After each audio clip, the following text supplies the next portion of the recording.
Warahmatullahi wabarakatuh. Apa kabar Bapak Ibu sekalian yang sudah menunggu di channel YouTube Madrasah Reform. Ada 580 ya yang akun yang saat ini sedang menyaksikan. Terima kasih banyak sudah bergabung bersama kami. Apa kabar? Semoga sehat selalu. Berjumpa lagi bersama saya Ine Yudawati dalam Q&A mengenai IRKAM dan BOS Madrasah ya. Di episode kali ini kami akan menyampaikan mengenai bagaimana sih cara merevisi RKAM 2021 dan juga menginput RKAM 2022. Namun seperti biasanya nanti akan ada sejumlah update ya terkait dengan isu-isu yang berkembang yang akan disampaikan bersama dengan para narasumber. Nah, ini ada bersama saya ada Pak Farman. Assalamualaikum Pak Farman. Warahmatullahi wabarakatuh, Mbak Ina, Kak Fia, Mbak Mei, Bapak Ibu semua. Ya, terima kasih sudah bergabung. Kemudian dari Jogja ada Mbak Mei Yanawardani. Assalamualaikum Mbak Mei. Waalaikumsalam warahmatullahi wabarakatuh. Selamat Ya. pagi semua. Salam sehat Mbak Ina, Pak Farman, Mbak Fia. Ya, lalu dari Sulawesi Selatan Mbak Fia. Assalamualaikum Mbak Fia. Waalaikumsalam Mbak Ine, sehat selalu ya. Salam untuk seluruh madrasah di Indonesia yang menyaksikan Q&A siang pagi ini ya, Mbak. Ya, alhamdulillah ya kita semua sehat jadi bisa berbagi informasi lagi nih di pagi hari ini. Nah, Mbak Fia, Mbak Mei, Pak Farman, ini beberapa hari terakhir ini ada isu menghangat ya, antara lain soal estimasi pagu yang kemarin sudah mulai naik di portal BOS bagi madrasah swasta ya. Kalau madrasah negeri kan udah rilis di minggu kemarin ya Pak, saat kita Q&A itu sudah disampaikan oleh Mas Doni bahwa bisa dilihat di bagian perencanaan wilayahnya masing-masing. Kemudian estimasi pagu untuk madrasah swasta itu sudah dinaikkan di portal mulai kemarin ya. Nah, kemudian sejumlah isu berkembang nih, ada yang banyak pertanyaan lah terkait cut off 9 September, kemudian merasa jumlah siswanya tidak sesuai dan lain sebagainya. Nah, Bapak Ibu sekalian, nanti mungkin saya butuh masukan dari Mbak Fia dan Mbak Mei juga ya, dan juga Pak Farman. Pertama adalah dijelaskan bahwa saat ini yang tampil di portal BOS itu adalah estimasi pagu ya Bapak Ibu ya. Estimasi pagu berarti masih estimasi gitu ya. Gitu. Namun hasil diskusi yang saya lakukan bahwa pagu tersebut dari perencanaan untuk setiap jenjangnya, kemudian setiap wilayah itu kan udah fix ya. Karena kan itu harus sudah di ketok palu dulu di bagian perencanaan gitu ya kurang lebih ya. Kemudian tinggal mekanismenya pengalokasian untuk masing-masing madrasah seperti itu. Nah, komplain Bapak Ibu melalui media sosial, melalui live agent, atau melalui Bapak Ibu narasumber yang ada di Q&A hari ini, itu sudah coba didiskusikan gitu ya, langkahnya seperti apa dan rencananya untuk menyikapi itu, apa sih yang akan dilakukan oleh KSKK Madrasah gitu ya dan Direktorat Jenderal Pendis gitu mengenai hal ini, itu nanti kita akan membuat sesi khusus ya Bapak Ibu ya, sehingga harapannya adalah saat ini pagu yang estimasi pagu yang tampil di portal madrasah silahkan digunakan saja dulu untuk menyusun RKAM-nya gitu ya 2022 gitu. Karena toh nantinya juga bisa direvisi ya Pak Farman ya. Misalkan kemudian keluar angka finalnya gitu ya, nanti bisa direvisi.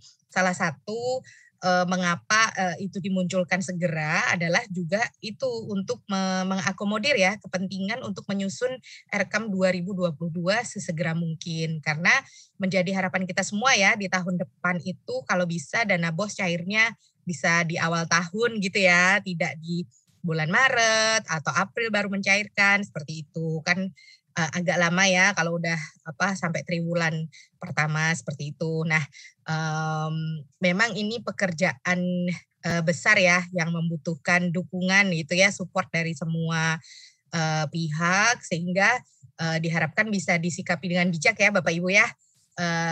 itu terteranya estimasi pagu gitu. Jadi nanti silahkan digunakan saja dulu untuk menyusun RKAM 2022.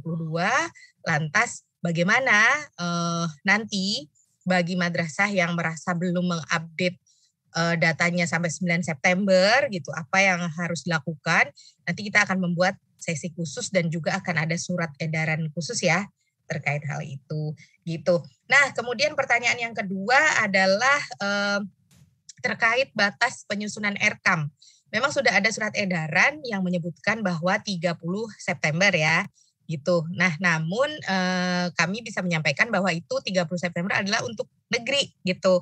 Nah, mungkin Mbak Mei, Mbak Fia bisa menyampaikan Mbak, mengapa sih kalau negeri itu harus saklek di tanggal 30 September ini RKAM-nya sudah terisi seperti itu, Mbak Fia mungkin? Iya, mungkin sedikit berbagi Mbak Ina kepada teman-teman madrasah yang ada di Indonesia. Kenapa sih mesti 30 September deadline untuk penyusunan RKAM-nya? Karena sejatinya saya kira seluruh madrasah yang ada di Indonesia kan sudah mengetahui bahwa terkait dengan penyusunan RKKL itu, apalagi yang sudah terimplementasi dengan RKAM ya, EDM RKAM, sebelum menyusun penyusunan RKKL untuk dimasukkan ke Sakti, yang aplikasi Sakti yang notabene merupakan aplikasi dari bagian keuangan perencanaan, itu seharusnya seidealnya adalah penyusunan RKAM dulu.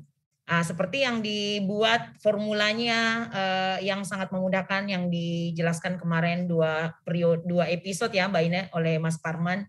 Harusnya seperti itu dulu. Ini sharing pengalaman kami untuk di Sulawesi Selatan khusus Mbak Ina.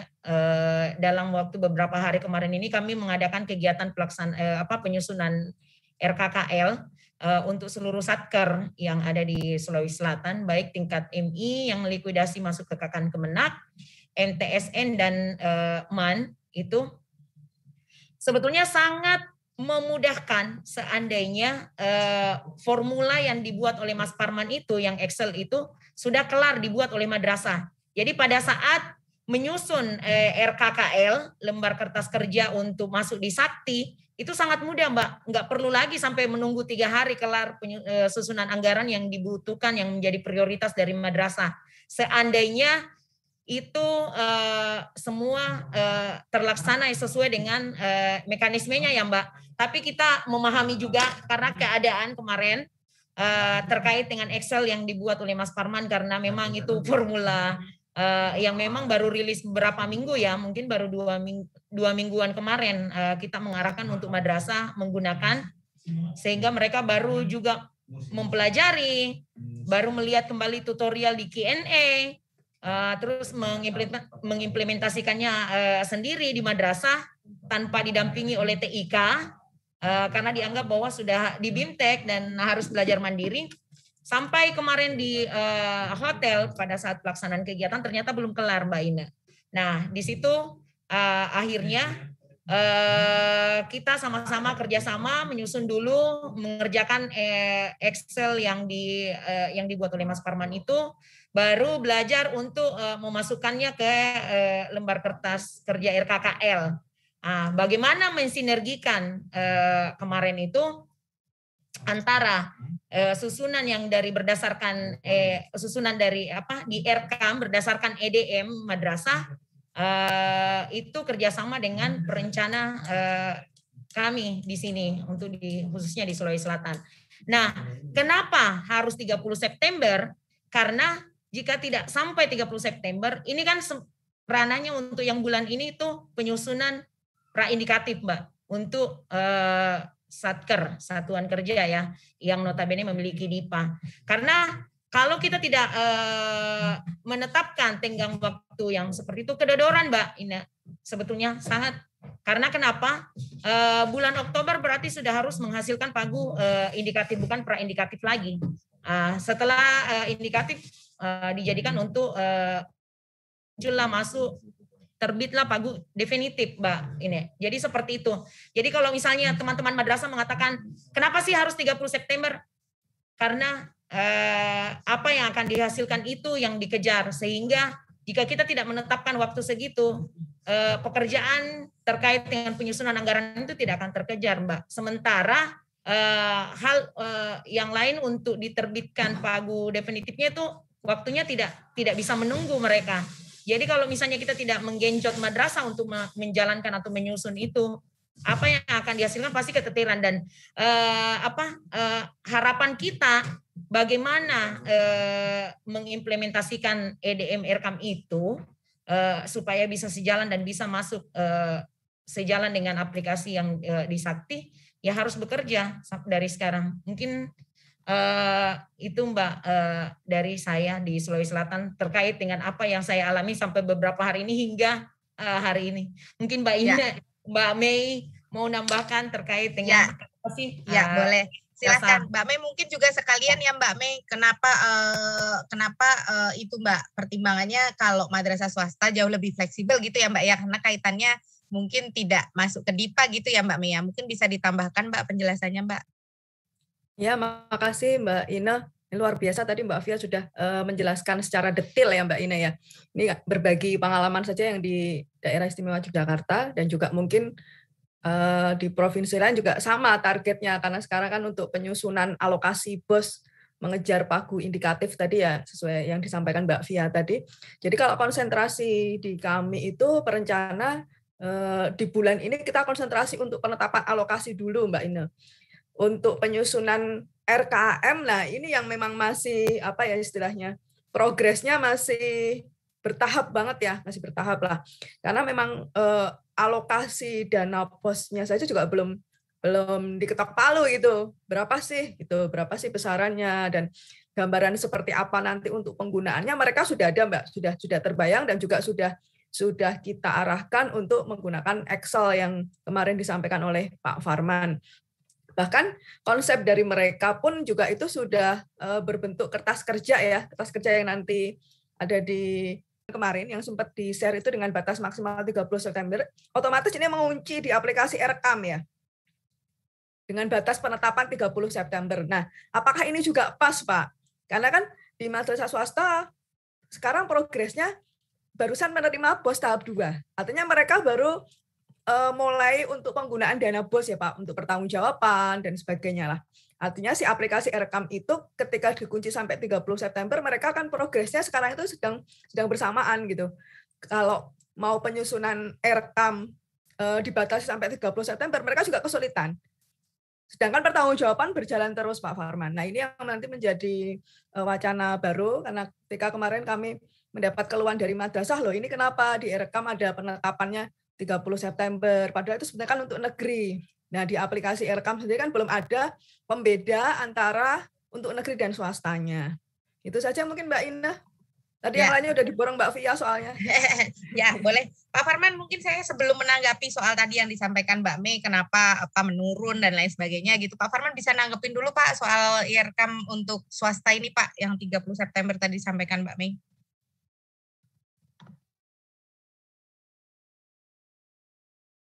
Mbak Fia dan Mbak Mei, saya izin share ini kalender dan flow data lah sebenarnya. Ini untuk pemakluman kita semua, jadi bukan untuk mencari di mana dan siapa yang salah, siapa yang benar, enggak. Tapi pemakluman itu nanti kita bisa memaklumi, oh ternyata kondisi itu ada bottleneck-nya, ada sumbatannya tuh di sini gitu Mbak. Jadi supaya nanti kita bisa saling memahami ya. Kan secara garis besar itu kan ada kalender perencanaan penganggaran. Jadi kita tuh memang dikunci oleh alur perencanaan penganggaran Mbak Mei, Kak Tia, bahwa harus per tanggal sekian, karena setelah tanggal sekian adalah masuk ke fase berikutnya. Gitu. Misalnya sekarang ini kita menunggu bottom up-nya. Bottom up itu apakah dari madrasah negeri atau dari madrasah swasta. Nah, karena ini kan harus direkap nih, yang ini. Nanti saya akan jelaskan alurnya ya. Ini kan harus direkap nih. Ini kan makanya bolak-balik kan ada top down dan bottom up-nya. Jadi kan yang sekarang kan keluar ini, rincian per madrasah. Negeri swasta kan keluar ini. Walaupun yang di portal munculnya hanya swasta, tapi negeri juga kan muncul dengan surat edaran per masing-masing ke kanwilnya, ke kanmenaknya. Mereka sudah susun lewat aplikasi. Ini ada rincian. Nah itu top down-nya. Kemudian kan dari top down itu kan butuh bottom up. Karena bottom up ini nanti akan direkap lagi kemari oleh tim pusat. Yang biru ini adalah tim pusat. Nah oleh tim pusat ini nanti direkap karena harus naik ke Kementerian Keuangan, Mbak.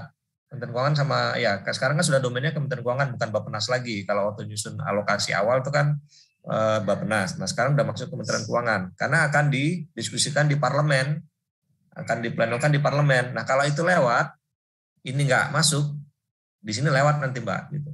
Nah itu makanya kan dikunci. Nah kenapa yang madrasah negeri itu dia harus tanggal 30 September, karena alokasinya kan per satker.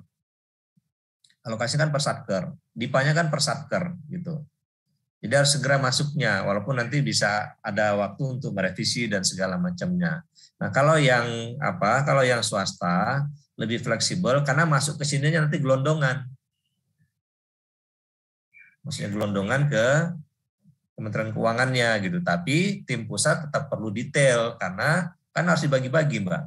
Bayangkan membagi alokasi yang mepet malah kurang ke 60.000 populasi gitu, 60.000 madrasah.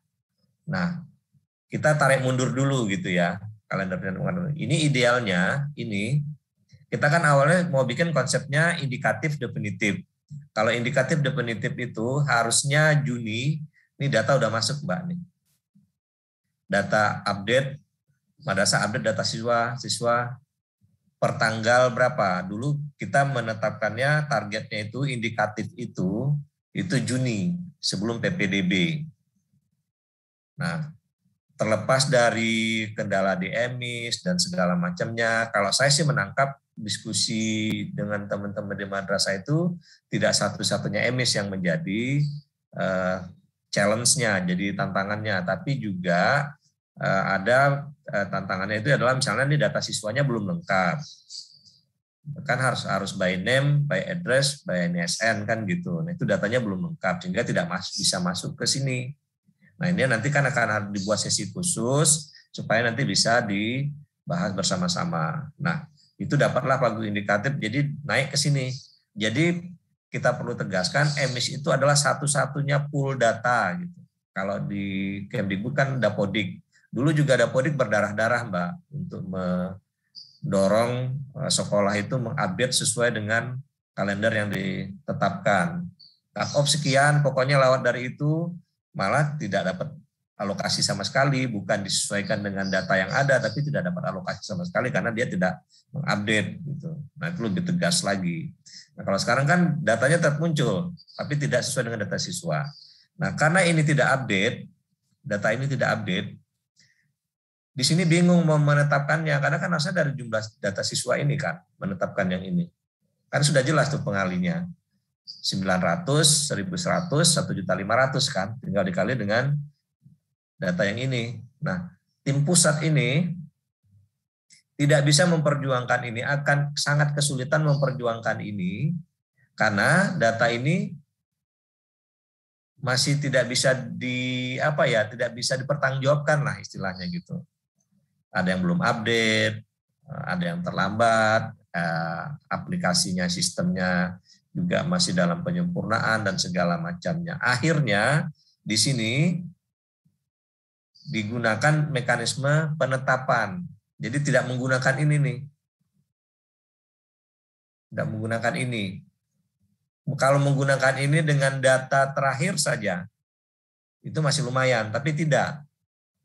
Misalnya digunakan data per 30 Juni apa adanya gitu.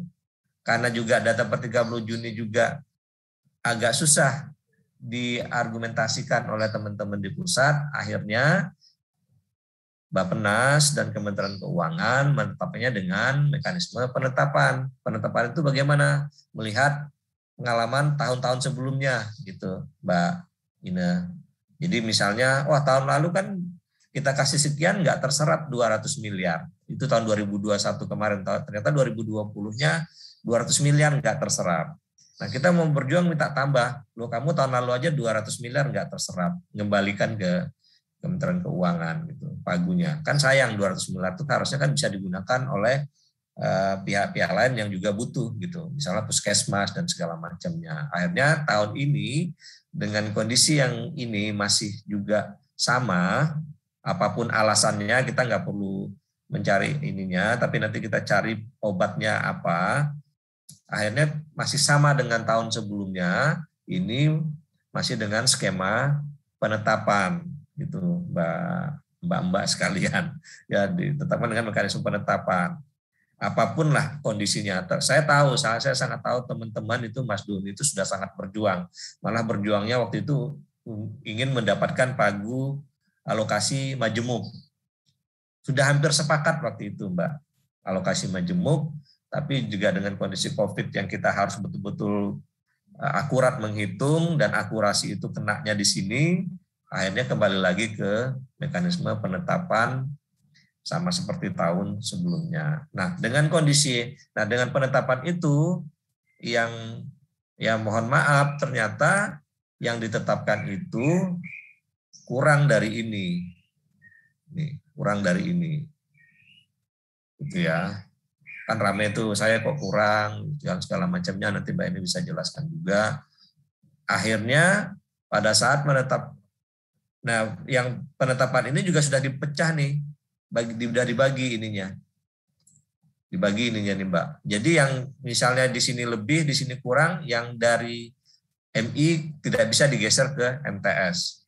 Yang dari MTS nggak bisa digeser ke MA, karena di sini yang dari pemerintah ini sudah dibagi 3 lagi gitu. Nah, bayangkan dengan alokasi yang mepet, saya menyebutkannya mepet ya, bukan kurang mepet, tim pusat, Mas Doni dan timnya, itu harus merinci, Mbak. Merinci per MI-nya, per MTS-nya, per MA-nya 60.000 dengan kondisi yang ini tidak update. Nih. Apapun alasannya ini tidak update gitu. Merinci ini, akhirnya rincian ini pun polanya judgement, kebijakan. Melihat juga tren tahun-tahun sebelumnya. Kan ada catatan juga tuh MI per MI apa, MTS apa, MA apa, negeri, swasta, ada kan catatannya gitu. Ini. Nah, inilah yang kita minta sekarang. Madrasah membuat rinciannya supaya nanti ini naik lagi kemari, ini mudah-mudahan bisa menjadi penghitungan kembali, atau mungkin kalau memungkinkan yang ini tadi menjadi bahan untuk negosiasi kemari itu Mbak. Itu.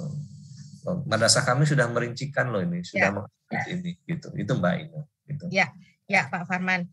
Penjelasan Mas Doni di minggu lalu itu dan juga di beberapa waktu saat pencairan dana BOS di tahun 2021 itu kan sering ya diulang-ulang Pak, bahwa alokasi dana yang diterima itu juga tidak bisa mencukupi unit cost seluruh siswa perkalian gitu loh Pak ya. Kan kemarin Mas Doni udah menjelaskan bahwa itu kalau ada kekurangan 1,2 juta siswa ya Pak ya kemarin ya, atau ya kan seperti itu. Saya lupa sehingga berapa. Saya juga lupa angka persisnya ya, tapi intinya yang kemudian itu jadi penyalurannya itu proporsional gitu ya Pak ya. Jadi Bapak Ibu sekalian, oleh tim pusat itu kan pagu per jenjang, per wilayah itu sudah ditetapkan ya. Jadi misalkan DKI Jakarta sekian gitu ya pagunya, kemudian MI-nya sekian, MTS-nya sekian, MA-nya sekian. Jadi nanti ketika itu dilakukan misalkan nih kebijakan atas cut off 9 September ini, kemudian banyak yang menyatakan data saya belum update gitu ya. Misalkan nanti kemudian dibuka kesempatan untuk mengupdate data, itu juga tidak akan mengubah alokasi uang yang ada karena itu memang dananya yang diberikan itu segitu gitu loh ya ibaratnya. Jadi ya udah akhirnya nanti akan dibagi aja secara proporsional ke madrasah-madrasah yang ada gitu ya. Jadi nanti jangan mispersepsi ya Bapak Ibu sekalian ya. Mbak Via, Mbak Mei dan Pak Farman nanti mungkin bisa dibantu untuk spread the word ya. menyampaikan ke madrasah-madrasah bahwa karena alokasinya itu sudah dikunci untuk per wilayah, per jenjang, maka nanti ketika itu diberikan kesempatan untuk memperbarui data pun tidak sekonyong-konyong kemudian jadi meningkatkan atau jadi madrasah yang melakukan perubahan data itu terus jadi dapat sesuai yang diajukan ya, karena kan dananya tetap sama, nanti dibagi proporsional gitu. Justru menurut saya kalau banyak di wilayahnya yang madrasahnya belum mengupdate data, nanti ketika semuanya kemudian mengupdate data, bisa jadi bisa jadi nanti dapatnya finalnya lebih rendah dari estimasi Pagu sekarang gitu. Menurut saya ya, karena pembaginya lebih banyak. Ya kan Pak Farman ya? Kalau sekarang misalkan yang update, misalkan dalam suatu wilayah, dalam satu jenjang, misalkan MI-nya ada 60 gitu. Nah yang update data cuma 50, yang 10 nyusulin nih datanya. Lah otomatis jumlah yang sama itu tadinya dibagi 50 madrasah dengan berapa siswanya itu jadinya pembaginya semakin banyak. Jadi bisa jadi 50 madrasah yang tadinya sudah keluar estimasi Pagunya ini nanti nerimanya lebih rendah lagi karena harus berbagi dengan 10 madrasah yang baru memasukkan data itu. Gitu ya, kurang lebih gitu kan ya Pak Farman ya, logika berpikirnya ya. Sehingga bahwasanya perlu mengupdate data EMIS dengan benar itu iya, karena semua kebijakan pada akhirnya nanti akan mengacu data di EMIS gitu ya Pak Farman, Mbak Fia dan Mbak Mei, itu kita harus sepakat mengenai itu. Namun kalau kemudian setelah mengupdate lalu Bapak Ibu memiliki pola berpikir bahwa nanti dananya akan naik menyesuaikan jumlah siswa, itu yang belum tentu terjadi karena anggarannya itu jumlahnya tetap. Yang dibagi itu ya jumlahnya segitu loh. Rotinya punyanya ya 10 itu loh. Jadi kalau ternyata anaknya yang mau dibagi tadinya cuman 50 anak, terus sekarang setelah diupdate datanya ternyata anaknya jadi 70 yang mau dibagi, ya rotinya tetap 10 itu. Dibagi aja untuk 70 secara proporsional gitu kurang lebih ya. Logikanya ya, seperti itu sih. Gitu. Mungkin ada yang mau ditambahkan Pak Farman dari penjelasan saya ini? Ya, saya tambahkan. Memang ya itu Mbak, karena ya sesuai dengan kalender perencanaan penganggaran itu, sekarang kan sudah fase Pagu alokasi definitif Mbak. Jadi harusnya perjuangan itu mendapatkan alokasi yang sesuai itu pada saat Pagu indikatif. Nah cuman kan memang ya itu tadi di sini yang malah tahun lalu kan ada yang ekstrim tuh Mbak, yang siswanya hanya 1 orang gitu. Setelah dicek kembali ternyata tidak 1 orang gitu. Nah itu kan ya betul. Apakah karena di emisnya yang tidak menarik data yang diinput madrasah atau gimana, tapi munculnya beberapa madrasah itu hanya 1 siswa. Nah itu yang ini kan dapat tambahan itu. Nah jangan sampai yang tahun ini itu terulang kembali gitu. Jadi ya, betul Pak. Maunya tetap apapun nanti yang terjelas teman-teman di pusat kan tetap memperjuangkan. Ya. Memperjuangkan tugasnya Bapak Ibu dan madrasah adalah update ini data siswanya. Ya, betul. Update ini supaya bisa jadi basis data untuk negosiasi. Karena gini, betul. pada saat Pagu indikatif kemarin ini keluar, kemudian teman-teman di pusat bilang ini kurang Pak, kurangnya sekian siswa. Dari mana dasarnya? Ditanya, dibalikkan lagi kan oleh Bappenas, dari mana dasarnya itu kurang? Karena emis Anda saja, data Anda saja, bukan emisnya ya, data siswa Anda saja tidak valid, tidak akurat dan segala macamnya. Akhirnya nggak ada dasar negosiasinya, nggak kuat dasar negosiasinya. Akhirnya terimalah apa adanya. Nah terimalah apa adanya itu akhirnya mengunci menjadi Pagu alokasi. Nah, dirincikan kemarin itu. Nah, betul. Kemungkinan besar kebijakannya adalah setelah nanti ini dapat lagi data yang update, proporsionalnya akan direvisi kembali. Ya, betul. Alokasinya akan proporsional. Negeri swasta mungkin akan terjadi pengurangan. Nah, proporsionalnya akan di-adjust lagi. Yang data siswanya harusnya misalnya 150, sekarang 125, tentu kan proporsionalnya berubah, Mbak. Ya. Nah, itulah pemakluman yang kita harapkan dari kita semua gitu, ya, pusat maupun yang daerah. Memang agak berat sih menjelaskan ini, tapi itulah faktanya gitu. Itu Mbak. Ya.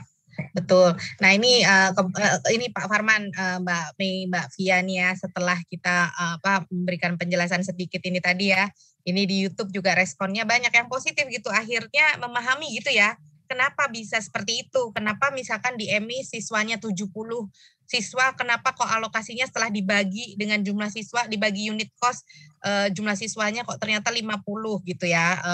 Akhirnya banyak yang menyatakan memahami gitu ya, cara penghitungannya ini memang proporsional, karena ya tadi itu Bapak Ibu logika sederhananya, ya rotinya tuh jumlahnya cuma segitu loh. Jadi kalau jumlah siswanya diupdate kemudian bertambah, ya udah jadi pembagian rotinya yang akan semakin sedikit gitu ya. Tapi itu tadi seperti yang dibilang Pak Farman, bahwa tetap perlu untuk mengupdate data EMIS itu tetap sangat wajib ya, hukumnya wajib gitu, karena untuk menghindari itu loh, jangan sampai ada madrasah yang misalkan dapatnya cuma 1, misalkan gitu ya, yang terlalu bedanya tuh kelihatan bahwa itu tuh bukan karena proporsional, tapi karena jumlah siswanya tidak terupdate dengan baik gitu ya.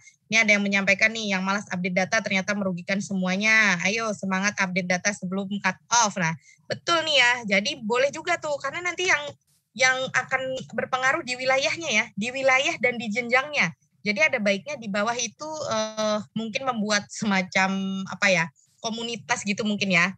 Komunitas antar jenjang, antar wilayah. Ya, bisa saling reminder gitu Pak ya. Udah update data EMIS belum?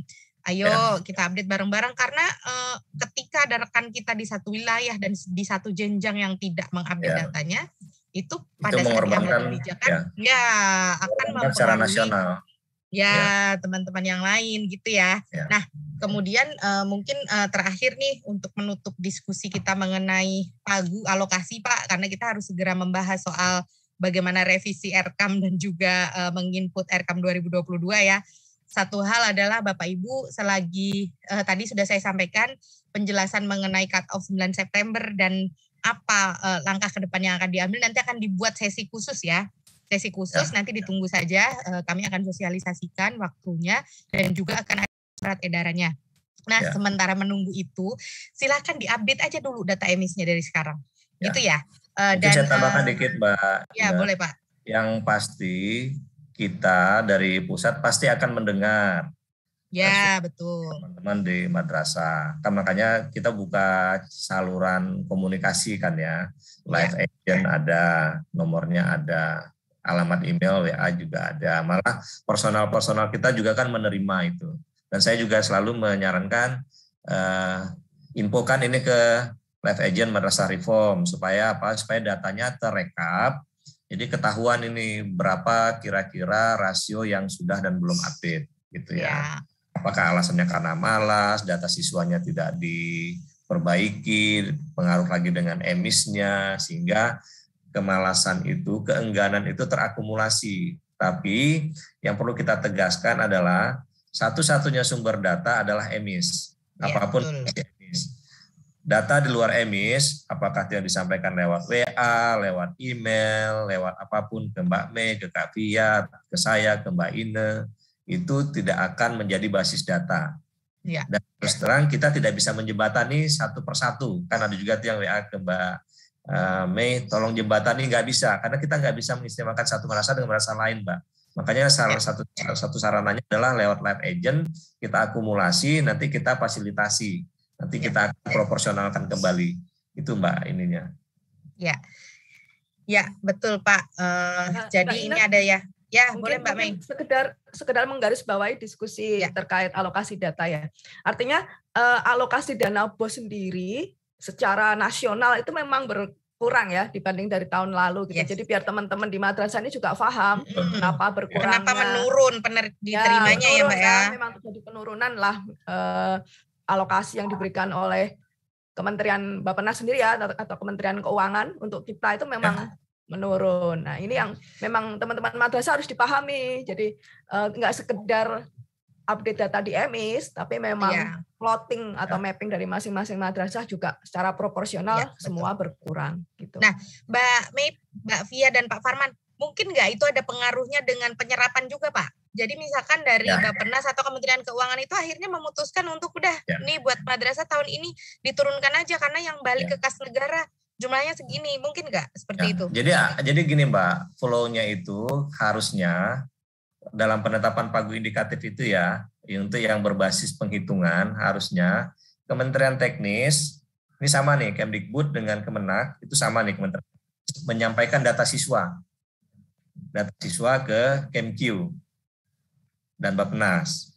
Nah, yang Kemdikbud, asumsi saya ya, karena saya dulu kan di World Bank kan di membantu Kemdikbud juga, Dapodik itu datanya sudah dianggap mungkin 99% akurat cut off-nya gitu. Nah, kita data siswa kita dengan data siswa tadi yang tidak terupdate itu malah diargumentasi oleh Bappenas ini datanya nggak akurat gitu. Nah, akhirnya yang Kemdikbud bisa menggunakan penghitungan dengan basis data siswa dikalikan malah dengan menggunakan skema BOS Majemuk.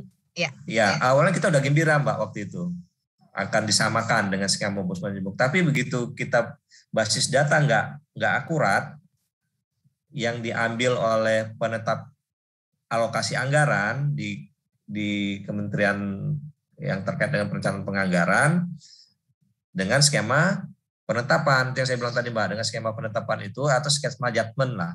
Judgment itu tentu melihat berbagai pertimbangan. Misalnya ketersediaan dana yang sekarang, gitu ya. Dana sekarang itu berapa secara keseluruhan, nih ya. Skema APBN kita berapa keseluruhan untuk akan ada prioritas juga untuk COVID dan segala macamnya. Kemudian tren beberapa tahun sebelumnya. Jadi nggak hanya 1 tahun Mbak yang diambil dijadikan acuan. Oh ternyata tren kita itu dana BOS mungkin 2 tahun 3 tahun sebelumnya terserap itu hanya 80%. Nah, dengan ketersediaan dana yang sekarang 80% itu diasumsikan adalah sekian triliun. Nah, ternyata sekian triliun itu dimatchingkan dengan basis data yang kita punya yang dianggap tidak akurat itu kurang gitu. Nah, karena kurang itu akhirnya yaitu tadi proporsional Mbak menetapkannya. Itu per jenjangnya itu per madrasahnya. Karena kan kita harus membagi lagi nih. Bayangkan Kemenak itu punya 60.000 anak gitu Mbak. Ya. 60.000 anak itu seluruh Indonesia harus dibagi-bagi kan. Ya. Gitu. Nah, dengan data yang itulah apa adanya data yang kita punya gitu. Jadi tidak ujuk-ujuk kurang dikasih oleh Kementerian Keuangan. Buktinya Kemdikbud bisa dapat sesuai gitu. Ya karena itu tadi gitu. Itu mungkin intervensi untuk kitanya gitu. Kalau menurut saya sih. Betul. Dan ini mungkin Mbak Fia bisa menyemangati nih Mbak Fia nih. Ini loh, ada yang menyampaikan gini Mbak. Banyak madrasah yang memang tidak tahu kapan cut off dana BOS-nya karena memang tidak ada pemberitahuan sebelumnya. Loh memangnya update datanya itu harus ada pemberitahuan dulu baru diupdate datanya gitu Mbak. Gimana ya Mbak?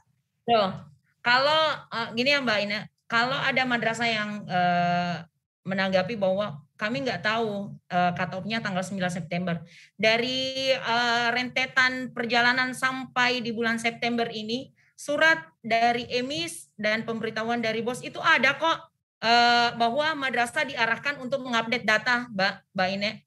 Nah, dari seluruh rangkaian yang ada polemik-polemik yang muncul terkait dengan pengalokasian anggaran BOS ini, Mbak Ine, saya merunut satu hal, mengajak seluruh madrasah di Indonesia bahwa semua terkunci kepada akurasi data. Kuncinya adalah akurasi data, Mbak. Nah, terkait dengan dasar penetapan bahwa untuk kita Kementerian Agama pengalokasian anggaran untuk khususnya dana BOS itu berdasar dari data siswa di EMIS, saya mengajak untuk seluruh madrasah di Indonesia bahwa apapun, berapapun bagian atau pengalokasian yang didapatkan saat ini, mungkin karena adanya mosi tidak percaya seperti yang dikatakan tadi Mas Parman oleh Kemenkeu terhadap data kita yang dihasilkan dari EMIS untuk terkait dengan pengalokasian anggaran, itu tidak lepas juga sih sebenarnya Mbak Ina dari sumbangsi kita di madrasah. Kenapa saya mengatakan seperti itu? Bukan ingin menyalahkan madrasah Mbak Ina, tapi ingin menyadarkan dan kita saling mengingatkan bahwa emosi tidak percaya itu muncul. Kenapa? Karena di satu sisi banyak, dalam satu wilayah aja nih contoh nih, di satu sisi di Sulawesi Selatan aja ada madrasah anggarannya berlebih. Itu karena data yang masuk banyak, anggaran berlebih. Sementara ada madrasah yang merasa bahwa kekurangan anggaran, tidak sesuai jumlah siswa dengan anggaran yang dimiliki sehingga kekurangan. Nah, yang berlebihan itu dia tidak melaporkan, akhirnya kembali ke kas negara bahwa dianggap anggaran yang berlebihan. Karena ada yang merintih kekurangan, pasti orang di pusat akan mengatakan, loh kok kurang, sementara yang lain ini ada yang kembali ke kas negara. Semuanya kembali jawabannya karena apa? Karena data, akurasi data. Sehingga bisa disimpulkan bahwa dengan keadaan yang seperti ini justru sebetulnya cambukan bagi madrasah kita yang ada di bawah naungan Kementerian Agama untuk menunjukkan bahwa kita bisa menyamai seperti Kemdikbud, kita bisa menyamai data emis, kita bisa menyamai seperti Dapodik.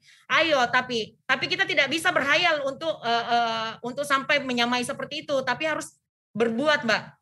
Berbuat dalam artian madrasah harus melakukan pendataan yang real, akurat, kerjasama sinergi antara kepala madrasah, membackup operator emisnya yang ada di madrasahnya untuk bisa bekerja, memberikan ruang bagi semua pejuang-pejuang data supaya semua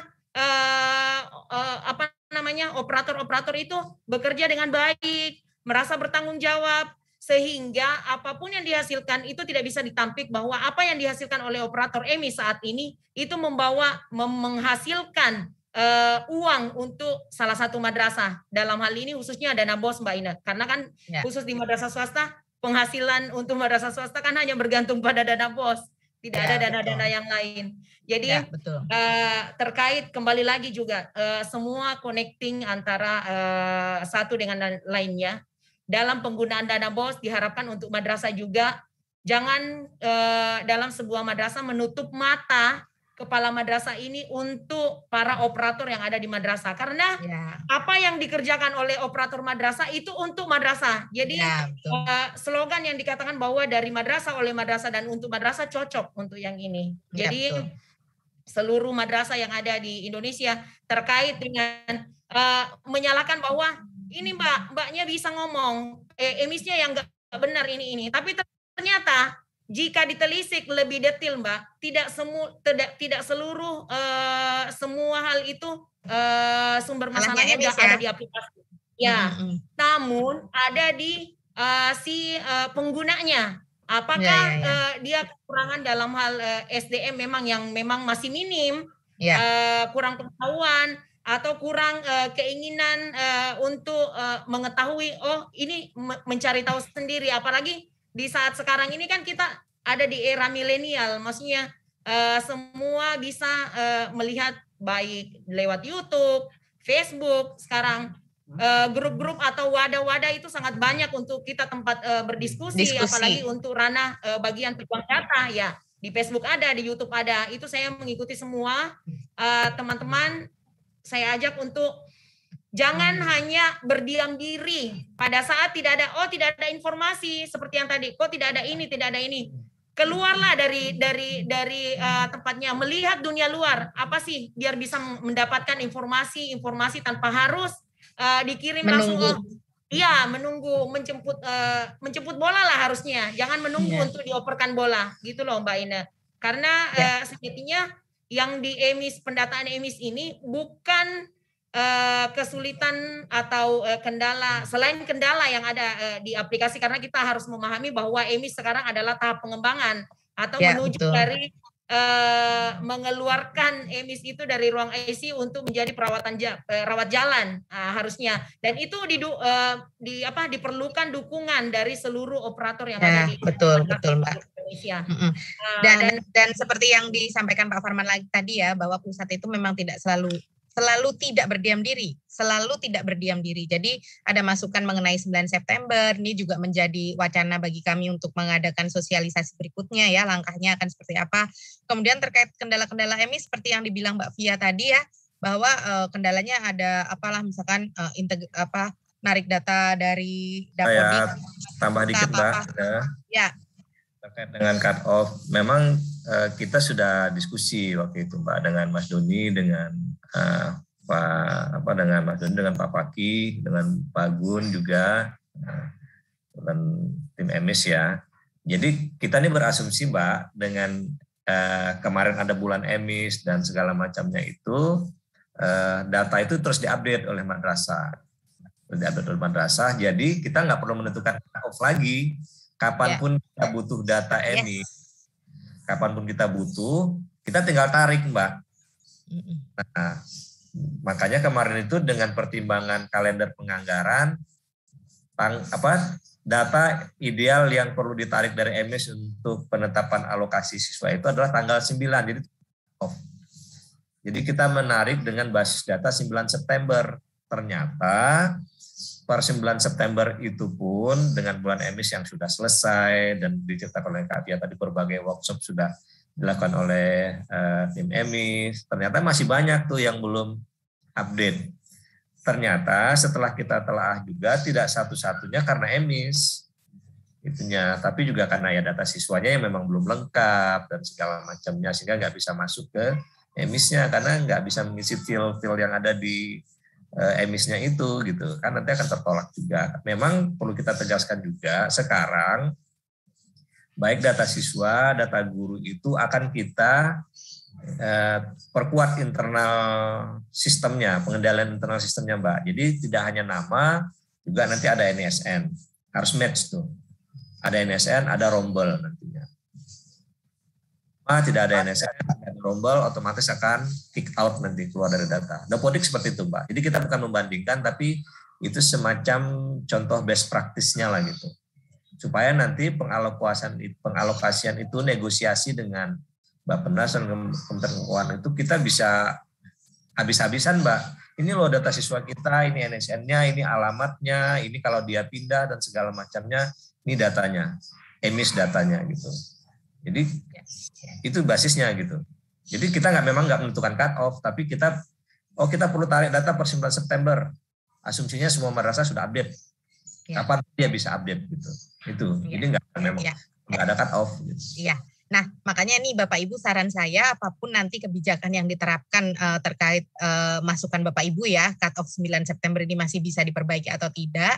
Sembari menunggu itu, silahkan saya sarankan untuk data emisnya perbarui ya Bapak Ibu ya. Nanti kalau masih ada kendala boleh kok kontak misalkan soal emis ya, ada banyak channel di situ kan, misalkan live agent atau user champion ya. Dan ini pusat seperti yang tadi saya mau sampaikan Pak, tidak hanya berdiam diri, melihat keluhan Bapak Ibu terkait emis, itu akan diadakan BIMTEK emis Pak Farman. Kemarin saya ikut meetingnya tuh Pak gitu ya. Jadi ada perwakilan madrasah juga dari beberapa wilayah yang diundang gitu ya. Sempat sharing saya juga nih Pak. Saya pengen juga hadir tuh Mbak. Saya pengen tahu mana struktur emis itu. Jadi kalau ada teman-teman merasa menyampaikan komplainnya, jadi saya bisa menjelaskan juga ini loh. Ya betul. Itu nanti mau dibikin BIMTEK itu kan juga, maksudnya itu bagian dari menindaklanjuti ya, masukan Bapak Ibu ya gitu, bahwa memang tiket di live agent itu menumpuk sekali 2 bulan belakangan ini Pak, karena ada fitur baru rilis kan, sampai 18.000 loh Pak sebulan. Sebulan itu cuma 30 hari, 18.000. Mungkin kita perlu jelaskan juga hari gini, Mbak Ina, di pusat itu juga kan ada tim nih. Ya. Itu ada tim yang bekerja sendiri, kemudian ada tim afirmasi kinerja bekerja sendiri, bos bekerja sendiri. Ya. Saya, Mbak Katia, Mbak Mei itu bagian yang menjaga tuh bos sama Erkam. Nah, tapi tim ini sinergi. Ya, betul. Sinergi satu sama lain karena ada keterkaitan kebutuhan data informasi satu-satu. Sering diskusi bersama gitu. Nah, itu yang mungkin perlu dijelaskan juga. Ya, betul. Jadi ini ya Bapak Ibu ya, pokoknya husnuzon aja ya semuanya. Kita juga berusaha. Mari sama-sama kita perbaiki. Ya betul, kita teamwork sih Pak ya. Kita nggak bisa. Pokoknya kita kalau mau maju memang kita sama-sama, kita kan satu keluarga ya. Oh ya, satu lagi Pak Farman, Mbak Via, Mbak Mei. Itu kalau banyak yang kendala dalam menerapkan emisi itu kan, terus banyak yang mencari referensi YouTube ataupun apa seperti yang disarankan Mbak Via ya. Boleh juga, tapi ketika itu sumbernya sudah mulai ibaratnya edukasinya itu agak salah ya, maksudnya ngakalin gitu, misalkan biar bisa ketarik diginiin gitu, padahal itu ngakalin, nah nanti datanya jadi nggak valid kan itu Pak.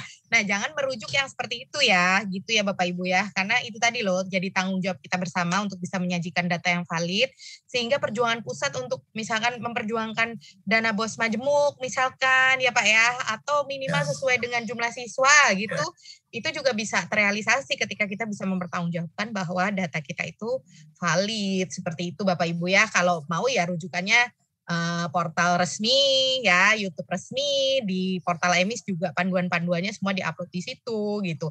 Nanti bisa nanya sama user champion. Kalau BIMTEK udah berjalan nanti user championnya makin banyak, perpanjangan tangannya masih bisa itu. Nah ini kayak Mbak Via sama Mbak Mi ini juga menurut saya juga udah luar biasa banget loh Pak Farman, meskipun jadi tim tim think tanknya BOS sama Erkam, tapi juga dalam hal emis juga beliau berdua ini juga cukup aktif gitu ya, menjembatani problem-problem. Kader kita yang berhasil Mbak. Ya, nah ini kita juga menunggu kader-kader berikutnya Pak. Ini BIMTEK Erkam sudah berjalan nih Pak ya, TIP udah mulai BIMTEK, nanti kita harapkan ada semakin banyak nih wajah-wajah baru di Q&A kita, nanti saling berbagi pengalaman dan lain sebagainya. Baik Pak Farman, sepertinya kita udah harus masuk ke sesi selanjutnya Pak Farman. Ini ada pertanyaan bagaimana sih kalau mau merevisi Erkamnya gitu ya, di bagian apa nih bisa merevisi Erkamnya, seperti itu Pak. Ini ada pertanyaan seperti itu, merevisi Erkam yang manual maupun IRKam di 2021 ini seperti apa? Monggo Pak Farman, silakan. Terima kasih Mbak Ina, nanti mungkin bisa bantu juga oleh Kak Tia sama Mbak Mei berdasarkan pengalaman di lapangan ya. Saya menjelaskan secara konsep dulu. Ini saya coba share point. Pak, suaranya gede kecil Pak. Oh ya, sekarang saya harus mendekat ke arah kamera. Ya. Oke Pak, aman. Ya, nanti ini dibantu oleh Kak Via dan Mbak Mei ya untuk menambahkan penjelasan. Ini saya jelaskan konsepnya dulu ya, Bapak Ibu sekalian. Jadi revisi Erkam 2021 ini memang harusnya momennya sekarang, gitu ya. Momennya sekarang karena apa? Ini kan sudah masuk akhir triwulan 3 tahun anggaran dan mau masuk ke triwulan 4 tahun anggaran. Jadi biasanya juga di kalender perencanaan, di kalender pelaksanaan itu momentum untuk revisi itu adalah di awal triwulan akhir atau di akhir triwulan ketiga, gitu ya. Ini kan September, Oktober lah, harus sudah momentumnya sudah pas nih. Nah, yang direvisi itu, yang pertama itu saya coba bagi jadi 3 Mbak. Jadi memanfaatkan sisa dana kegiatan yang sudah direalisasikan atau yang sudah di-SPJ-kan. Yang ini, Mbak. Nah, jadi Bapak Ibu harus inventarisir nih kegiatan-kegiatan yang tahap 1 kalau merasa swasta ya. Inventarisir kegiatan tahap 1 yang ada sisa-sisa, mau sisa 5.000, mau sisa 10.000, sisa 100.000, itu diakumulasi. Diakumulasi dapat berapa? Itu dipertimbangkan mau diapakan. Karena kalau sisa dana itu tidak dimanfaatkan, itu nanti di akhir 31 Desember, di akhir tahun anggaran, itu harus dikembalikan ke kas negara. Nah, kita menyarankan itu dioptimalkan. Nah, cara mudah melihatnya apa? Lihat saja saldo BKU. Saldo BKU-nya yang sudah di SPJ-kan tahap 1 ada saldo enggak? Nah, itu sudah banyak juga yang nanyakan ke saya, Pak, bisa enggak sisa tahap 1 ditarik ke tahap 2? Jawabannya bisa, tapi maksimal 20% dari alokasi tahap 1 yang Bapak Ibu terima. Itu valid. informasinya karena ada PMK-nya, Peraturan Menteri Keuangannya. Jadi kalau ada juga yang menyebutkan tahap 1 harus habis tahap 1, jawabannya tidak. Jadi iya dan tidak. Bisa dihabiskan, bisa juga di carry over istilahnya Mbak. Diluncurkan ke tahap 2. Karena kan masih dalam 1 tahun anggaran, tapi maksimal hanya 20% yang bisa ditarik ke tahap 2. Caranya, karena dia di awal kan masuk ke tahap 1. Nah itu harus dialihkan ke tahap 2, karena kan sudah beda cut-off anggarannya. Nah, untuk yang memanfaatkan sisa dana tadi, ini ya, contohnya seperti ini, anggaran apalah, misalnya anggaran pembelian laptop, misalnya gitu ya, harusnya basisnya kan kegiatan, tapi kalau komponen anggaran pembelian laptop, kita awalnya menganggarkan 10 juta, ternyata realisasinya 9 juta, kan ada sisa nih 1 juta.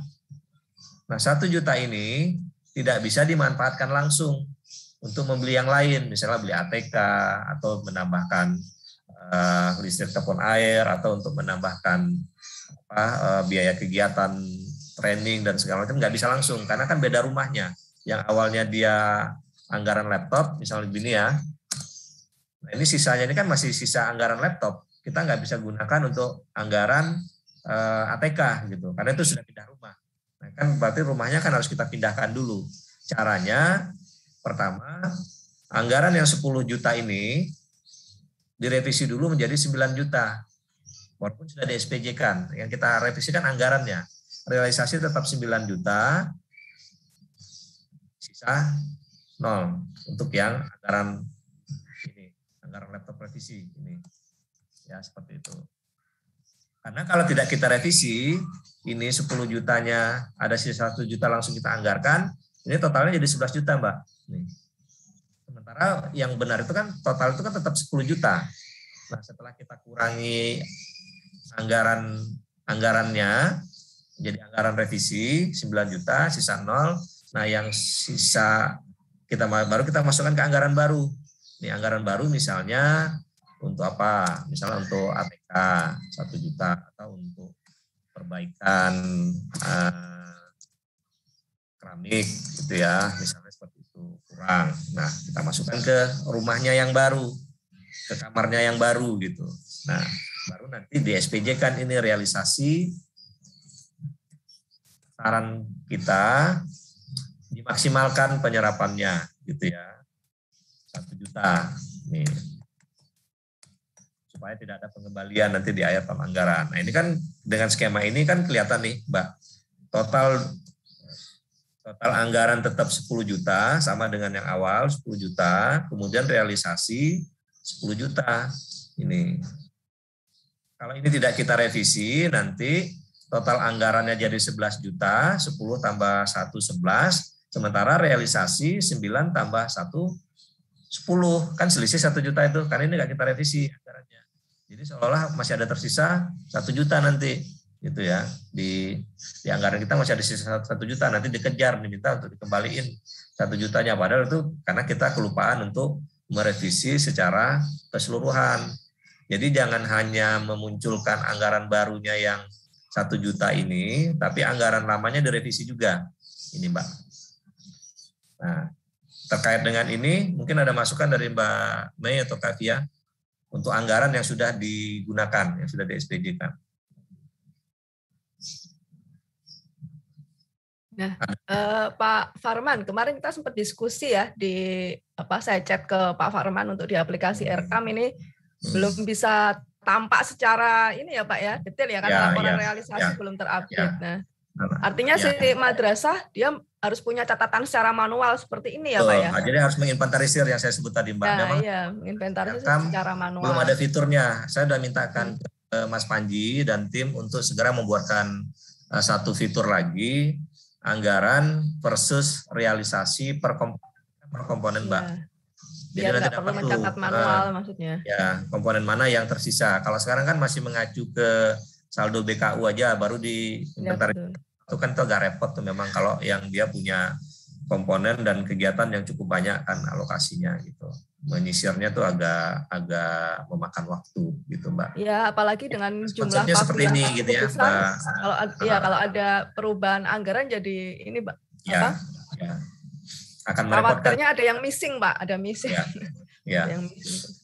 Ya, itu mudah-mudahan nanti kita minta yang RKAM versi 1 untuk segera. Saya sih kemarin mintanya paling lambat itu akhir September ini sudah ada fitur itu gitu, supaya masih ada waktu untuk memfinalkan revisi di Oktober nanti, Mbak Mei. Gitu.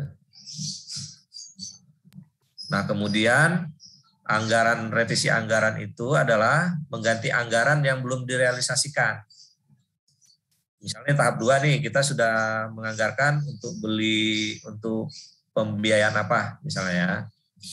Pembiayaan untuk apa ya, contohnya pembelian LCD 1 unit 10 juta misalnya ya. Ternyata itu mau kita rubah, mau dipecah gitu.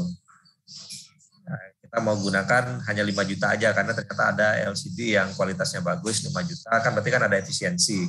Nah, walaupun itu belum direalisasikan, tapi kita udah cek pasar, ternyata bisa kita realisasikan. Tapi itu udah pernah dianggarkan, itu bisa kita ubah anggarannya. Misalnya ini tadi anggaran A awalnya 10 juta, kemudian kita revisi anggaran A ini kita kurangi jadi 5 juta, kemudian anggaran baru, misalnya anggaran B 5 juta, totalnya tetap 10 juta. Jadi yang jelas konsepnya dia tidak menambah dari yang awal, karena kan memang tidak ada tambahan, hanya menggeser kan gitu, realokasi istilahnya, hanya geser-geser aja.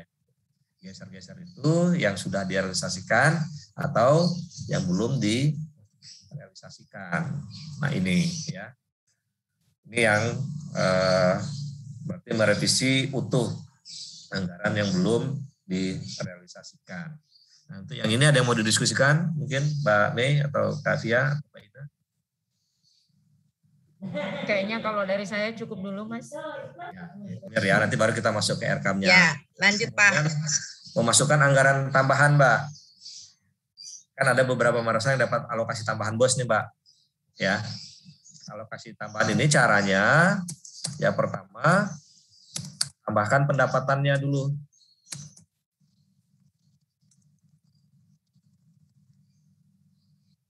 Misalnya dapatnya 15 juta. Baru tambahkan rencana pengeluarannya. Misalnya untuk pengeluaran A 5, ya. Pengeluaran B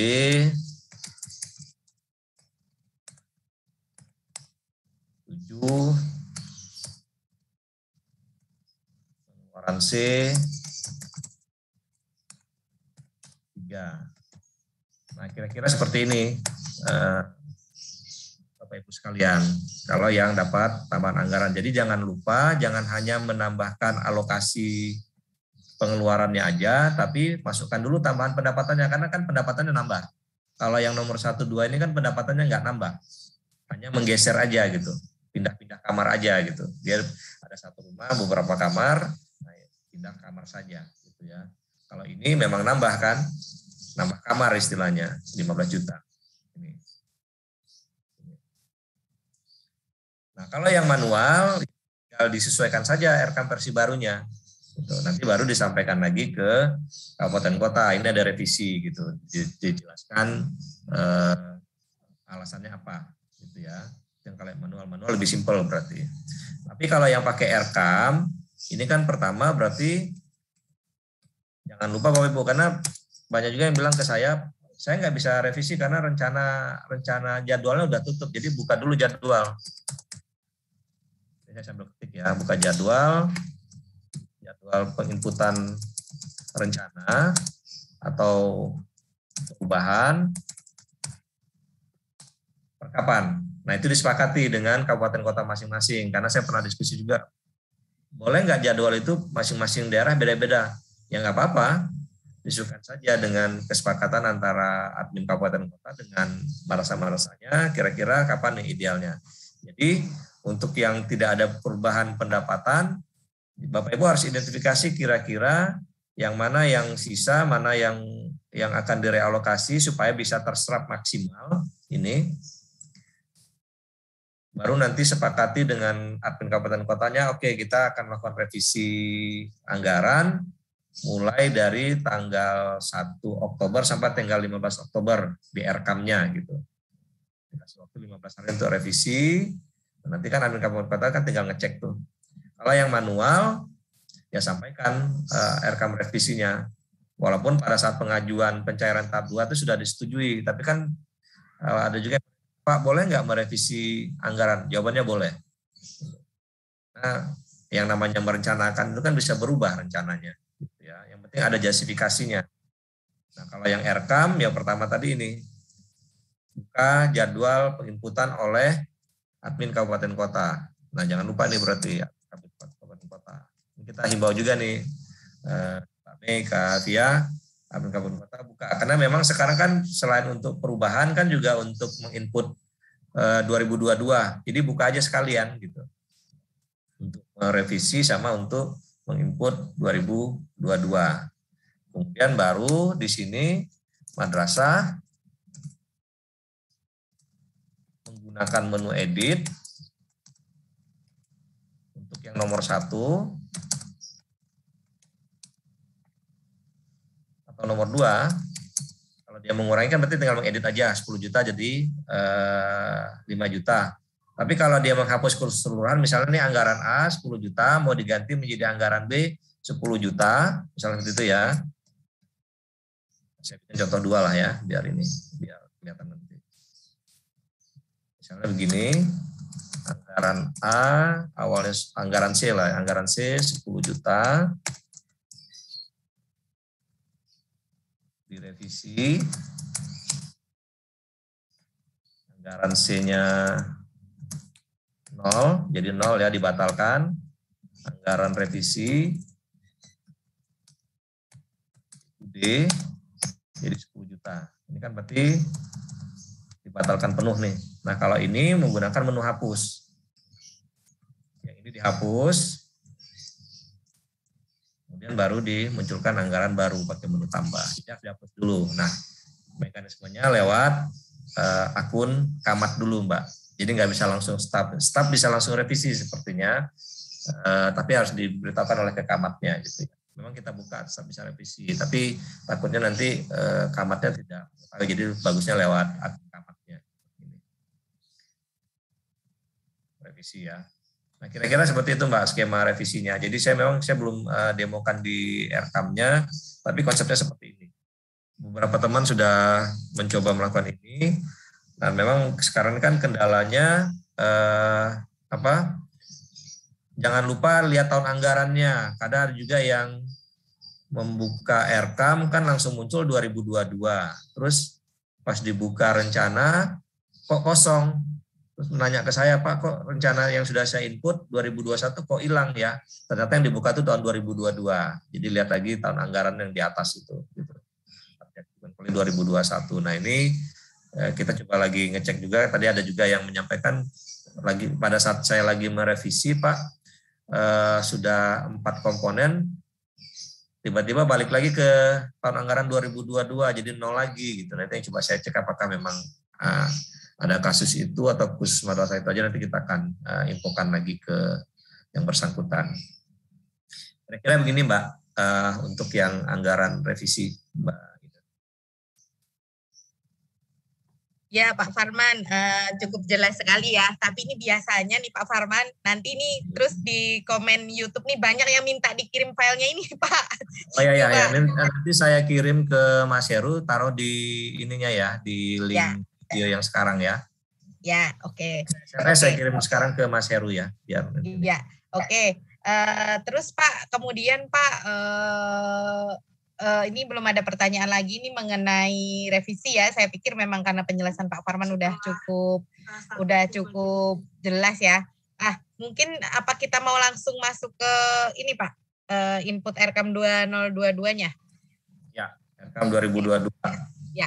Oh iya, dan ini Pak Farman ya, mungkin tadi lupa ya di awal sesi menyampaikan bahwa Excel-nya sudah diupload juga di portal BOS ya, Bapak Ibu ya, udah bisa di-download di sana. Ada contohnya simulasi itu yang sudah ada contoh diisi oleh Pak Farman. kegiatan-kegiatannya gitu ya. Nah, ada juga yang template. Nanti itu yang bisa diisi oleh Bapak Ibu gitu. Nanti silahkan di download dari sana.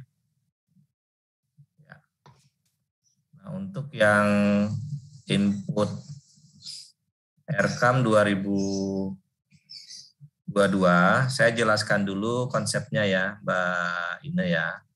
Sebenarnya sudah ditayangkan juga di minggu lalu. Selalu ada yang nanya, Pak, ini hanya, kan sudah ada surat edaran itu.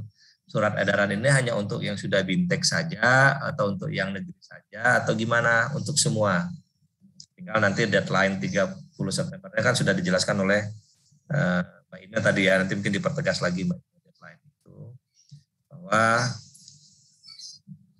kerjakan dulu saja, nanti untuk urusan deadline kita pertimbangkan untuk diperpanjang. Sudah definitif akan diperpanjang ya Mbak ya? Iya Pak. Bagi madrasah swasta tidak perlu khawatir ya. Kalau kemarin kita sempat diskusi Pak Farman, mungkin akan mungkin bisa di pertengahan Oktober masih aman ya Pak Farman ya? Ya. Minggu kedua, ya. Minggu ketiga nanti mungkin masih bisa ya. Ya. Saya jelaskan konsepnya dulu Mbak. Hubungan EDM, RKAM, RKKL, DIPA, PMK kalau bagi madrasah negeri. Tapi kalau yang madrasah swasta EDM dan RKAM. Jadi selalu ada pertanyaan, Pak, apakah EDM-nya perlu diisi dulu? Jawabannya iya, EDM-nya perlu diisi. Saya lagi mencari konsep bagaimana nanti, kan memang dulu di awal waktu kita develop EDM itu sudah sempat kita diskusikan, Mbak, untuk nanti menjadi RKAM ini, apakah nanti akan dikunci gitu? Akan dikunci, usulan kegiatan EDM lah yang masuk ke RKAM, gitu ya.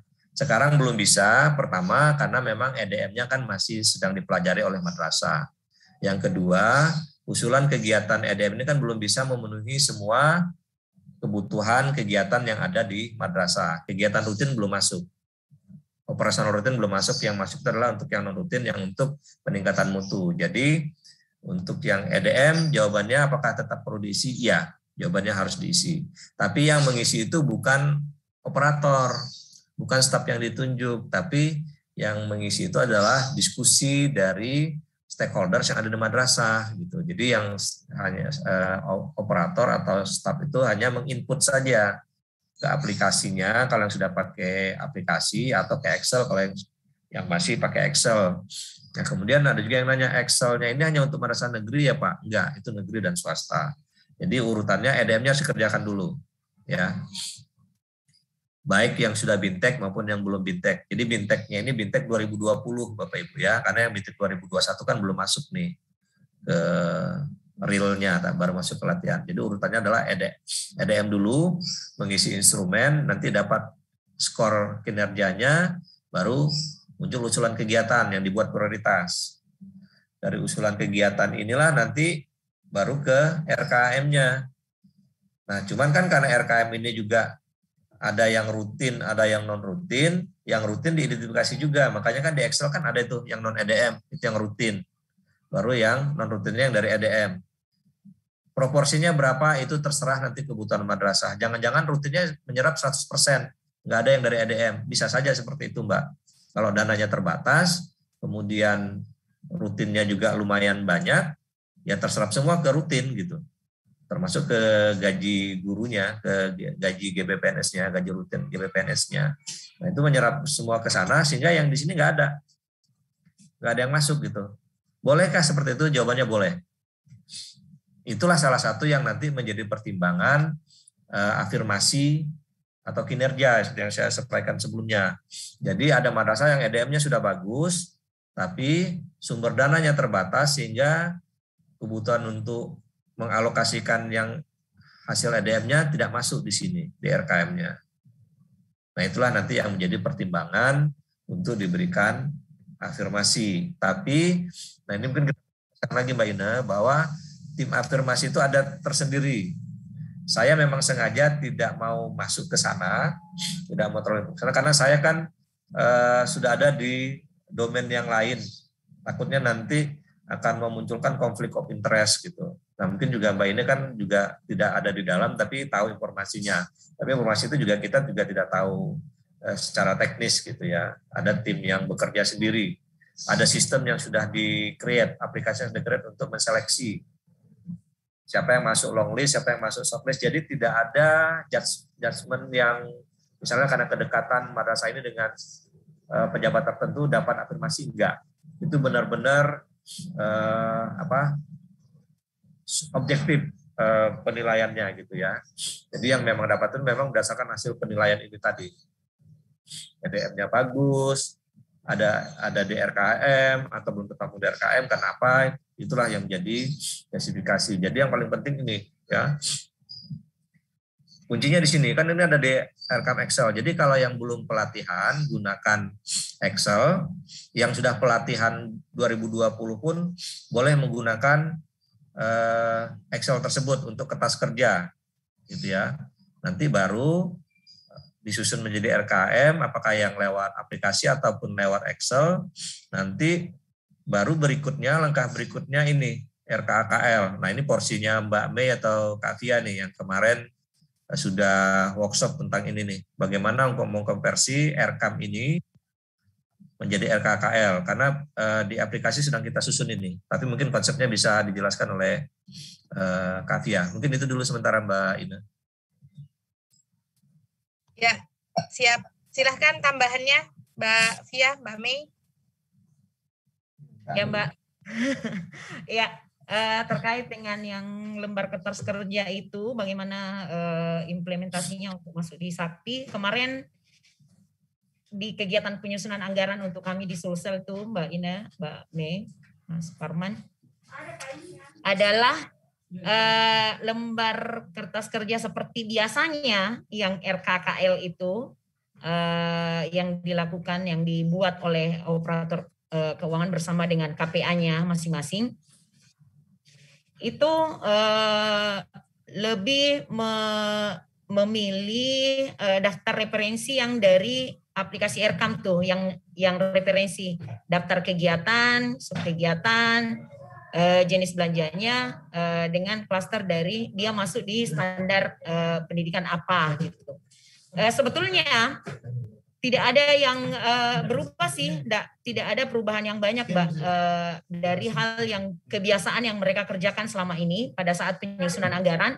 Namun yang berbeda mungkin sedikit adalah hanya lebih menambahkan deskripsi bahwa kegiatan-kegiatan yang diusulkan yang merupakan prioritas dari madrasah tersebut itu sudah tergambar di RKKL untuk diinput masuk di Sakti, bahwa dia merupakan kegiatan yang masuk dalam standar pendidikan apa gitu. Jadi tidak terlepas dari 8 standar pendidikan sesuai dengan yang ada di referensinya di aplikasi RKAM, apalagi khususnya bagi madrasah yang sudah BIMTEK yang ada di batch 1 tahun 2020 kemarin yang sudah di BIMTEK, itu pastinya sudah mengetahui semua bahwa standar pendidikan yang ini, kegiatan yang ini masuk di sini, subkegiatannya masuk di sini, dan komponen biayanya masuk di sini. Yang membedakan adalah pada saat bekerja penyusunan RKKL untuk row yang ada di bawah kode kegiatan, karena khususnya ya, saya bicara khusus untuk madrasah negeri yang sementara penyusunan dan sudah menyusun, ternyata dari di Sakti itu yang bisa tergambar atau dirincikan bahwa itu merupakan kegiatan apa, hanya bisa menerima satu baris di bawah kode mata anggaran atau kode kegiatan. Jadi ini khusus untuk madrasah negeri ya, kode kegiatan. Di bawahnya hanya bisa diberi ruang satu baris untuk mendeskripsikan bahwa kegiatan apa yang jenis belanja apa yang digunakan. Karena kalau istilah di Sakti itu mungkin karena Mbak Mei kan senior dalam keuangan ya, dulu adalah salah satu bendahara. Nah seperti ini contohnya ya. Betul, terima kasih Mbak Ina. Di dalam lembar kertas kerja RKKL ini katanya dari perencana untuk bisa masuk ke Sakti ini hanya diberi ruang satu baris aja, satu row aja. Jadi untuk bisa diimpor, diekspor masuk ke Sakti hanya bisa seperti ini. Jadi formula yang dikeluarkan kemarin oleh perencana kami di Kanwil Sulsel dengan mengcover supaya nampak bahwa dia kegiatan yang diusulkan oleh madrasah tersebut masuk di standar apa, kegiatannya apa dan subkegiatannya apa, terus terinci subkomponennya apa, seperti ini tampilan yang ada di layar Bapak Ibu sekalian. Jadi tentunya saya kemarin diskusi dengan teman-teman yang madrasah negeri yang ada di Sulawesi Selatan bahwa apa yang muncul di lembar kertas kerja RKKL ini tentunya tidak terlepas tetap dari EDM yang telah diselesaikan oleh madrasah tersebut. Jadi ketahuan bahwa sebetulnya madrasah ini membutuhkan apa, madrasah ini membutuhkan apa. Jadi antara satu satker dengan satker yang lainnya, yang pastinya bisa saja kebutuhannya berbeda ya. Jadi inilah mungkin sedikit perbedaan dari POK yang ada sebelumnya, yang biasanya sebelum-sebelumnya itu modalnya adalah copy paste karena tidak ada acuan bahwa harus menyusun anggaran berdasarkan ini susunan keroyokan maksud saya yang istilah kasarnya yang sebelum-sebelumnya. Namun setelah kita mengimplementasikan EDM RKAM ini, kita menjadi bisa ada acuan bahwa madrasah kita membutuhkan seperti ini berdasarkan aspek-aspek yang dihasilkan dari isian EDM itu bisa nampak dan bisa tertuang di dalam sini. Karena kenapa madrasah negeri ternyata itu khusus dana bosnya juga hanya diberikan dana gelondongan, bukan ditetapkan bahwa harus membiayai ini, harus membiayai ini. Jadi kembali lagi kepada satker tersebut menyusun apa-apa yang menjadi kebutuhan. Jadi saya katakan kemarin kepada madrasah negeri yang ada di Sulawesi Selatan bahwa ternyata sangat besar ruang bagi kita untuk mensinergikan antara EDM RKAM dengan apa yang akan dihasilkan RKKL untuk dimasukkan ke Sakti. Karena database yang diinput untuk di Sakti itu sebetulnya tidak membatasi bahwa harus hanya seperti ini, harus hanya jenis belanja yang ini yang boleh masuk. Tapi ternyata seluruh madrasah bebas sebebas-bebasnya, terbuka ruang sebebas-bebasnya untuk menggunakan anggaran yang sudah dialokasikan kepada mereka untuk satker ini. Saya membutuhkan ini, jadi saya mengatakan kemarin kepada kepala madrasah negeri, tolong pada saat menyusun anggaran juga jangan berdasarkan kemauan ya, bahwa saya menginginkan seperti ini, tetapi merujuklah dari hasil EDM yang dibuat oleh TPM. Bahwa kita dari 5 aspek itu, yang mana yang paling prioritas utama yang harus kita penuhi dulu, baru memenuhi sampai kelima-limanya, sehingga prioritas yang dibutuhkan untuk dimasukkan ke dalam RKAM itu semuanya sesuai dengan mekanisme yang telah ditetapkan, bahwa menyusun anggaran atau menyusun RKM itu berdasarkan EDM. Dan alhamdulillah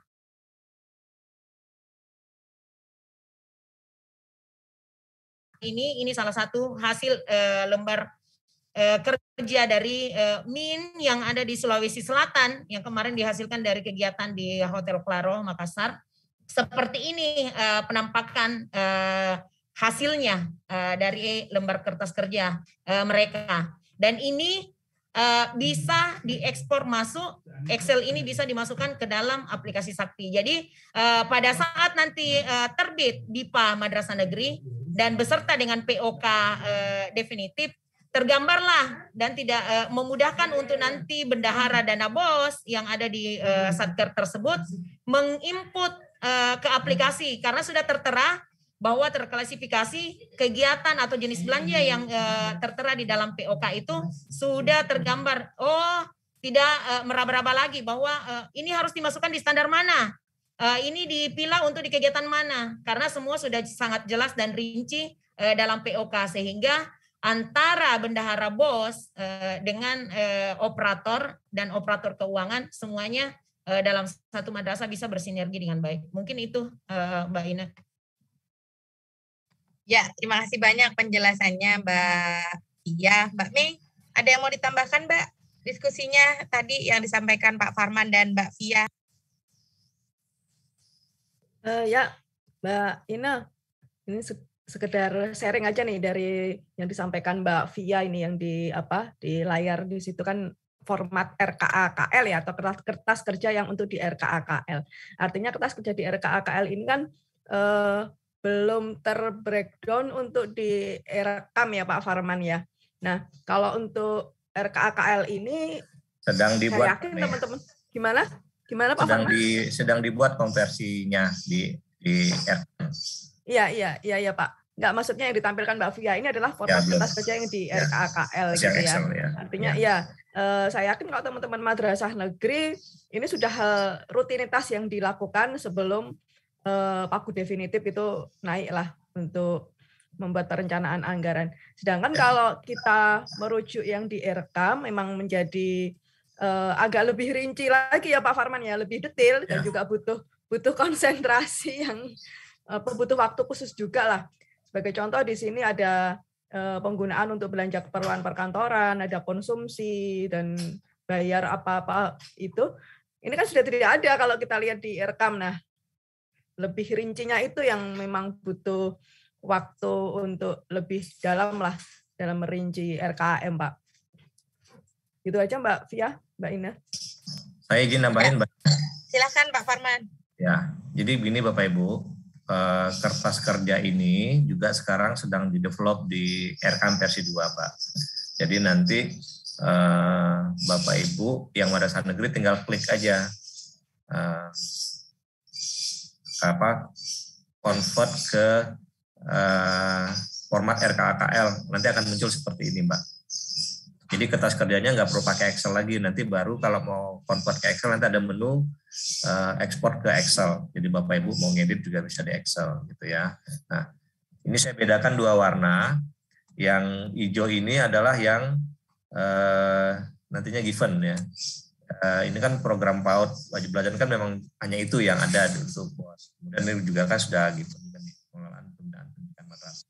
Juga kan tinggal kita masukkan di database. Kemudian ini juga bantuan pendidikan dasar dan menengah ini juga sudah given, hanya itu kodenya gitu ya. Itu narasinya. Kemudian nih siswa ETS penerima dana BOS. Kemudian juga dukungan operasional yang berarti kan untuk BOS, dukungan operasional. Nah, yang ditarik dari RKAM itu adalah yang ini, yang disebut oleh Katia tadi. Kan kalau di RKAM kan ini bisa diketik nih, ini kan subkegiatan, diketik. Nah sekarang yang diketik ini nggak perlu kita ketik lagi, tapi itu nanti tarik dari RKAM. Gitu ya. Kemudian rinciannya ini juga, jadi keperluan perkantoran ini apa saja isinya udah kelihatan apa ya.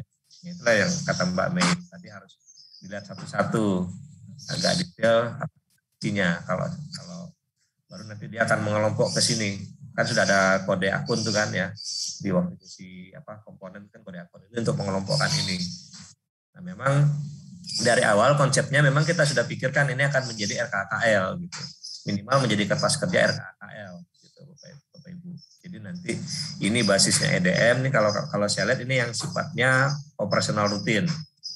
Nah, nanti saya juga mau usul ke manajemen agar nanti supaya EDM itu bisa tarik 100% ke RKAM, aspek operasional rutin pun ditambahkan satu lagi di dalam EDM. Saat ini kan 5 aspek itu kan belum masuk tuh, operasional rutin belum masuk. Daya dan jasa termasuk juga sarana prasarana sanitasi kan belum ada itu. Nah, nanti kalau itu bisa kita tambahkan itu nanti 100% bisa tarik dari EDM. Usulan kegiatannya termasuk yang untuk operasional rutin. Sementara ini memang belum masuk. Itu yang nanti di 2022 saya usulkan itu masuk juga di situ. Jadi memang bekerjanya memang untuk BOS, bekerja murni dari EDM.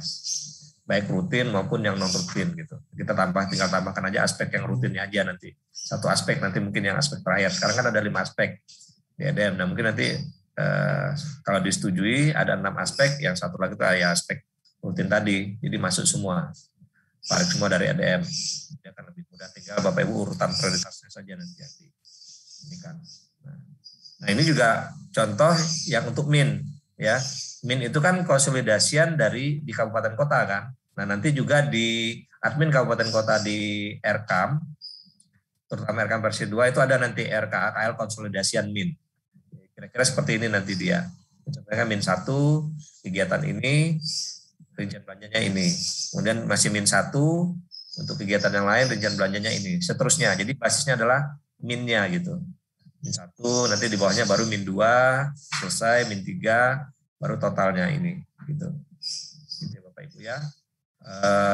Mohon bersabar, kalau sekarang memang masih semi ya. Belum ada yang konsolidasian, kemudian juga kesaktinya belum dikaitkan gitu ya, dikaitkan antara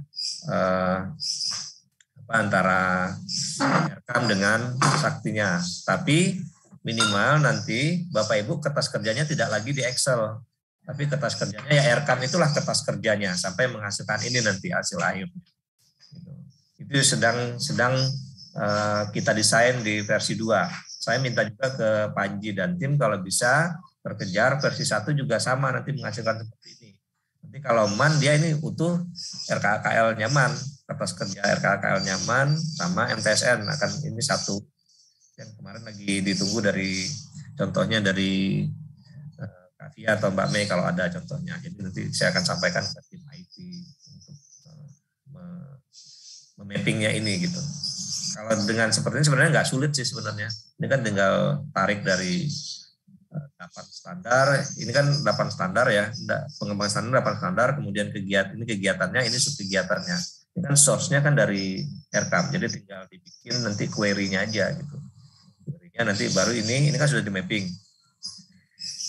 Ya, sudah di mapping. Kemudian ini yang ditarik dari RKAM. Nah, untuk harga kita masih buka, Bapak Ibu masih bisa input harga sesuai dengan harga di daerah masing-masing. Jadi justru akan membantu nanti kertas kerja nggak perlu lagi dari Excel, Mbak Mei, Kak Fia, tapi di RKAM kalau kita mau terakhir udah selesai mau di-convert ke Excel, ada nanti menu convert ke Excel. Saya minta convertnya ada 2. Ekspor ke Excel sama ekspor ke PDF. Jadi kalau mau dijadikan laporan langsung ke PDF, tapi kalau masih mau diedit-edit sebelum masuk ke Sakti, ekspornya ke Excel gitu. Itu sudah saya diskusikan ke tim programmernya. Kira-kira begitu Mbak Ina, ini waktunya udah 9.33. Ya, siap. Pas ya Pak, berarti ya, kita kemarin ngestimasi ya, kita 1,5 jam ya. Ya, nanti kalau misalkan masih ada pertanyaan, nanti mungkin kita bisa sambung sedikit di minggu depan gitu ya, Pak Farman. Nah, kira-kira Pak Farman, halo? Ya, Pak Farman, kira-kira minggu depan kita apakah bisa mencoba simulasi langsung masuk ke aplikasinya Pak Farman? Simulasi dan harapannya Juknisbos sudah keluar Mbak, jadi kita mungkin jelaskan kemarin kan baru draft tuh beredar dan sepertinya belum versi terakhir, juga kan di Bintek kan sudah ada juga materi tentang BOS, nah jadi detailnya mungkin akan kita diskusikan di, mudah-mudahan minggu ini sudah keluar atau paling lambat awal minggu depan, jadi kita bisa ini kan sosialisasikan Mbak. Oke, syukur-syukur nanti di minggu depan kita udah bisa sambil ngundang TIP yang sudah selesai BIMTEK mungkin ya Pak Farman ya. Nanti coba saya koordinasikan gitu. Berkolaborasi ya. Ya, berkolaborasi nih. Jadi jadi ini ya. Ini kan kebetulan Mbak Fia sama Mbak Mei juga lanjut nih di tahun ini ya, jadi tim lagi gitu ya. Tapi juga sekaligus tahun lalu udah menjalankan gitu. Jadi bisa sharing-sharing juga ya nanti apa sih evaluasinya dari tahun lalu yang mungkin diharapkan di tahun ini bisa lebih baik, seperti itu mungkin ya. Baik, terus juga terkait Juknisbos tadi Pak Farman menyinggung ya, jadi mungkin bisa diinformasikan sekilas juga. Saat ini informasi yang saya dapatkan bahwa memang masih dalam proses ya Bapak Ibu ya, minta persetujuan Pak Dirjen seperti itu, sehingga nanti ditunggu saja, mudah-mudahan bisa segera rilis seperti itu. Lalu sampai jumpa di minggu depan, semoga sehat selalu semuanya ya, Bapak Ibu di madrasah, Bapak Ibu Kanwil, Kemenak, semuanya semangat. Mari kita bahu-membahu ya. Intinya sih enggak, itu tadi seperti yang dibilang Pak Farman ya, enggak nyari kesalahan siapa atau apa, tapi semua sifatnya hanya evaluasi ya, evaluasi, memberikan masukan, saling membangun. Kami pun yang di pusat juga, kita semua ini yang ada di grup Q&A ini juga siap menerima kritik dan saran yang membangun tentunya ya. Begitu pula kami harapkan segala bahan diskusi yang kita sampaikan di sini juga bisa menjadi bahan evaluasi buat Bapak Ibu madrasah dan juga Bapak Ibu pengelola di wilayah seluruhnya gitu ya. Terima kasih banyak, semoga sehat selalu. Sampai jumpa lagi minggu depan. Assalamualaikum warahmatullahi wabarakatuh. Waalaikumsalam warahmatullahi wabarakatuh. Salam sehat.